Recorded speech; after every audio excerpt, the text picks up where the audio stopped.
belajar mengajar. Belajar mengajar adalah suatu kegiatan yang bernilai edukatif. Nilai edukatif mewarnai interaksi yang terjadi antara guru dengan anak didiknya. Interaksi yang bernilai edukatif dikarenakan kegiatan belajar mengajar yang dilakukan diarahkan untuk mencapai tujuan tertentu yang telah dirumuskan sebelum pengajaran dilakukan. Guru dengan sadar merencanakan kegiatan pengajarannya secara sistematis dengan memanfaatkan segala sesuatunya guna kepentingan pengajaran. Harapan yang tidak pernah sirna dan selalu guru tuntut adalah bagaimana bahan pengajaran yang disampaikan guru dapat dikuasai oleh anak didik secara tuntas. Ini merupakan masalah yang cukup sulit yang dirasakan oleh guru. Kesulitan itu dikarenakan anak didik bukan hanya sebagai individu dengan segala keunikannya, tetapi mereka juga sebagai makhluk sosial dengan latar belakang berlainan. Paling sedikit ada 3 aspek yang membedakan anak didik dengan yang satu dengan yang lainnya, yaitu aspek intelektual, psikologis, dan biologis. Ketiga aspek tersebut diakui sebagai akar permasalahan yang melahirkan bervariasinya sikap dan tingkah laku anak didik di sekolah. Hal itu pula yang menjadi tugas cukup berat bagi guru dalam mengelola akses dengan kelas. Keluhan-keluhan guru sering terlontar karena masalah sukarnya mengelola akses. Akibat kegagalan guru mengelola kelas, tujuan pengajaran pun sukar untuk dicapai. Hal ini kiranya tidak perlu terjadi karena usaha yang dapat dilakukan masih terbuka lebar. Salah satu caranya adalah dengan meminimalkan jumlah anak didik di kelas. Mengaplikasikan beberapa prinsip pengolahan kelas adalah upaya lain yang tidak bisa diabaikan begitu saja. Pendekatan terpilih mutlak dilakukan guna mendukung pengelolaan kelas.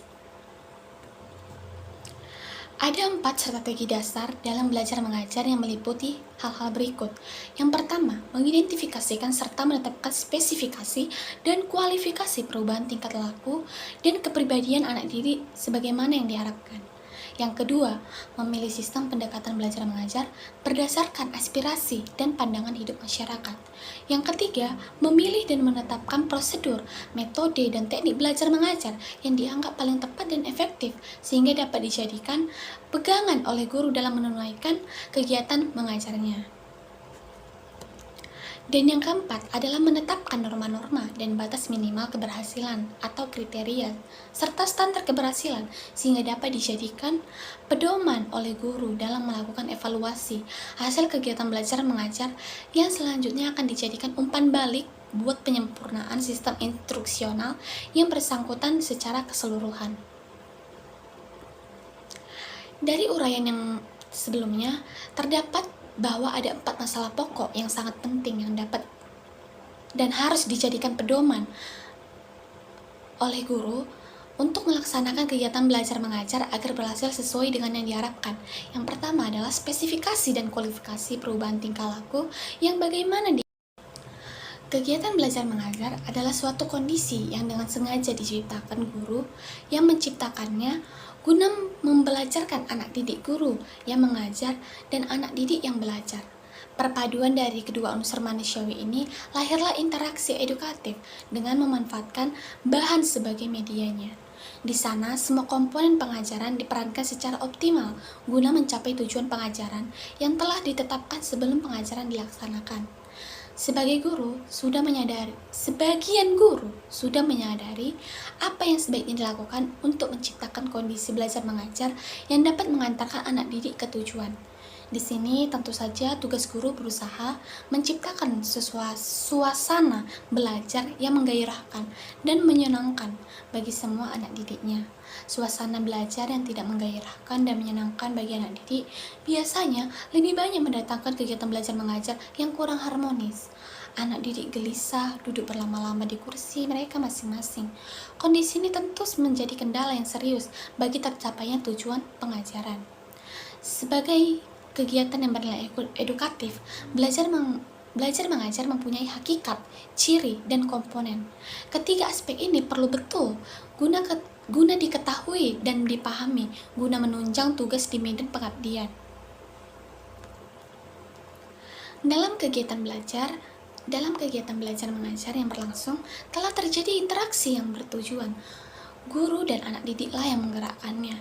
Interaksi yang bertujuan untuk disebabkan guru Interaksi yang bertujuan itu disebabkan oleh guru yang memaknainya dengan menciptakan lingkungan yang bernilai edukatif demi kepentingan anak didik dalam belajar.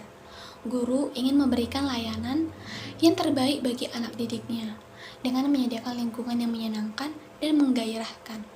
Guru berusaha menjadi pembimbing yang baik dengan peranan yang arif dan bijaksana, sehingga tercipta hubungan dua arah harmonis antara dua guru dan anak didiknya.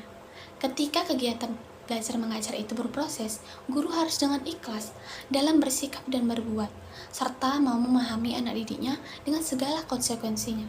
Semua kendala yang terjadi dan dapat menjadi penghambat jalannya proses belajar mengajar, baik yang berpangkal dari perilaku anak didik maupun bersumber dari luar diri anak didik, harus guru hilangkan dan bukan membiarkannya. Karena keberhasilan belajar mengajar lebih banyak ditentukan oleh guru dalam mengelola kelas. Dalam belajar mengajar, guru harus pandai menggunakan pendekatan secara arif dan bijaksana, bukan sembarangan yang bisa merugikan anak didik. Pandangan guru terhadap anak didik akan menentukan sikap dan perbuatan. Setiap guru tidak selalu mempunyai pandangan yang sama dalam menilai anak didiknya. Hal ini akan mempengaruhi pendekatan yang guru ambil dalam pengajaran. Guru yang memandang anak didik sebagai pribadi yang berbeda dengan anak didik lainnya akan berbeda dengan guru yang memandang anak didik sebagai makhluk yang sama dan tidak ada perbedaan dalam segala hal. Maka, adalah penting meluruskan pandangan yang keliru dalam menilai anak didik. Sebaiknya, guru memandang anak didik dengan individu dengan segala perbedaan sehingga mudah melakukan pendekatan dalam pengajaran. Ada beberapa pendekatan yang diajukan dalam pembicaraan ini dengan harapan dapat membantu guru dalam memecahkan berbagai masalah dalam kegiatan belajar mengajar. Dalam mengajar, guru jarang sekali menggunakan satu mode,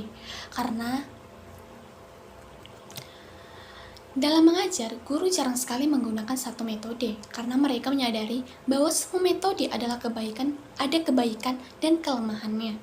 Penggunaan satu metode lebih cenderung menghasilkan kegiatan belajar mengajar yang membosankan bagi anak didik. Jalan pengajaran pun tampak aku. Anak didik terlihat kurang bergairah dalam belajar. Kejenuhan dan kemalasan menyelimuti kegiatan belajar anak didik. Kondisi seperti ini sangat tidak menguntungkan bagi guru dan anak didik. Guru mendapatkan kegagalan dalam penyampaian pesan-pesan keilmuan dan anak didik dirugikan. Ini berarti metode tidak dapat difungsikan oleh guru sebagai alat motivasi intrinsik dalam kegiatan belajar mengajar. Untuk menyatakan bahwa suatu proses belajar mengajar dapat dikatakan berhasil, setiap guru memiliki pandangan masing-masing sejalan dengan filsafatnya.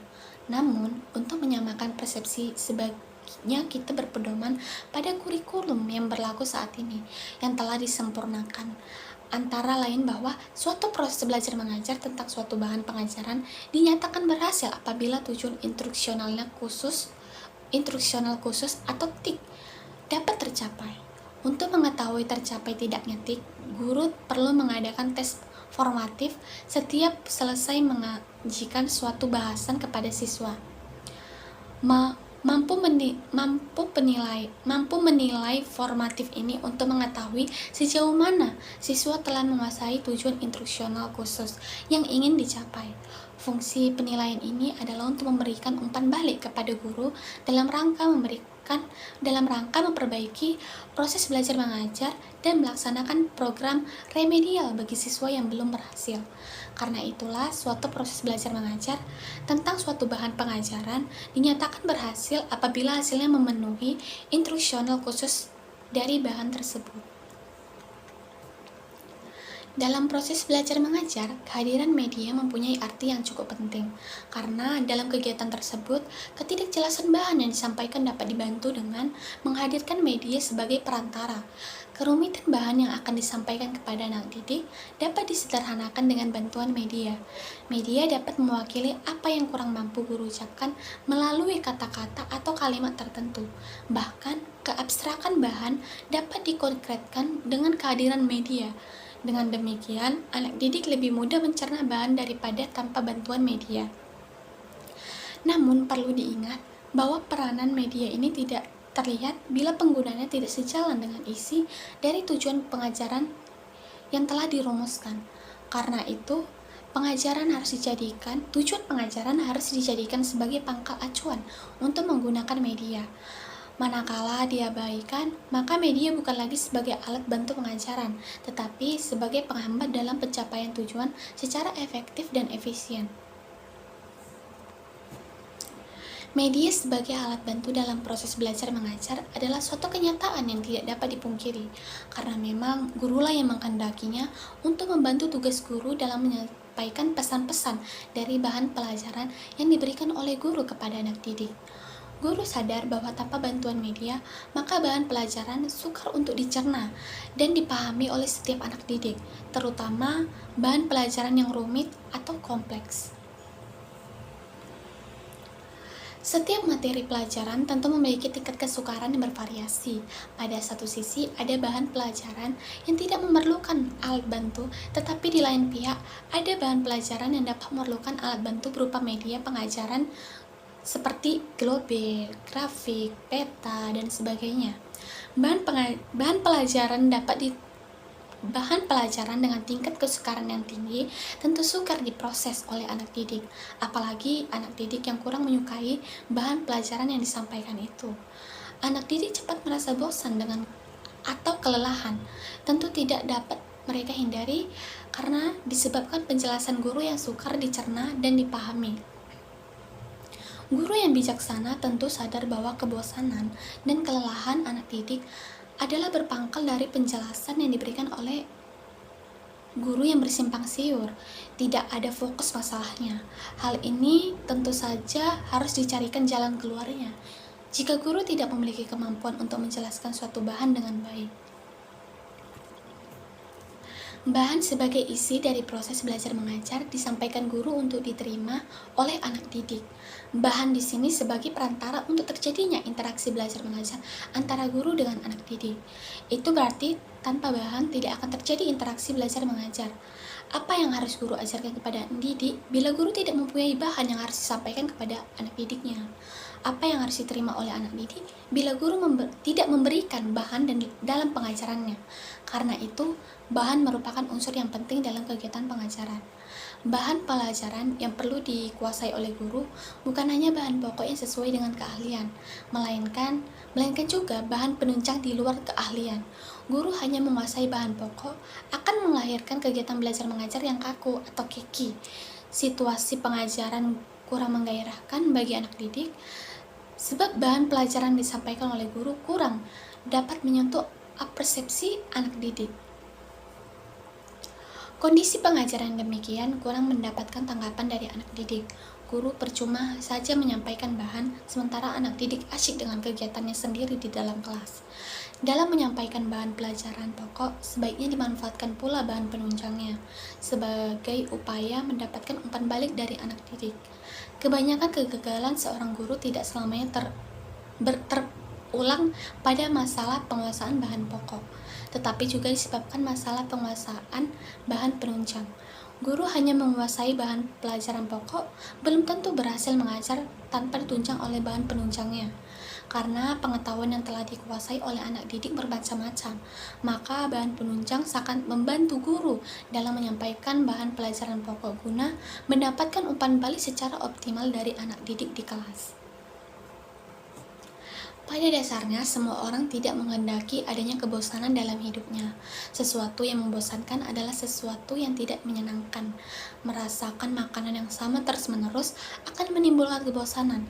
Melihat film yang sama saja 2 kali, orang sudah tidak mau, juga karena bosan. Orang akan lebih suka bila hidup itu diisi dengan penuh variasi dalam arti positif. Makan makanan yang bervariasi akan merangsang untuk makan. Mendengarkan lagu-lagu baru lebih menyenangkan daripada lagu-lagu yang tiap hari didengar. Rekreasi pada dasarnya juga mengurangi kebosanan pandangan di tempat asalnya. Mengatur alat rumah tangga sering berganti akan membuat orang lebih senang di rumah daripada pergi-pergi. Demikian juga dalam proses belajar mengajar. Bila guru dalam proses belajar mengajar tidak menggunakan variasi, maka akan membosankan siswa. perhatian siswa berkurang, mengantuk, dan akibatnya tujuan belajar tidak tercapai. Dalam hal ini, guru memerlukan adanya variasi dalam mengajar siswa. Keterampilan mengadakan variasi dalam proses belajar mengajar akan meliputi 3 aspek, yaitu variasi dalam belajar mengajar, variasi dalam menggunakan media dan bahan pengajaran, dan variasi dalam interaksi antara guru dan siswa.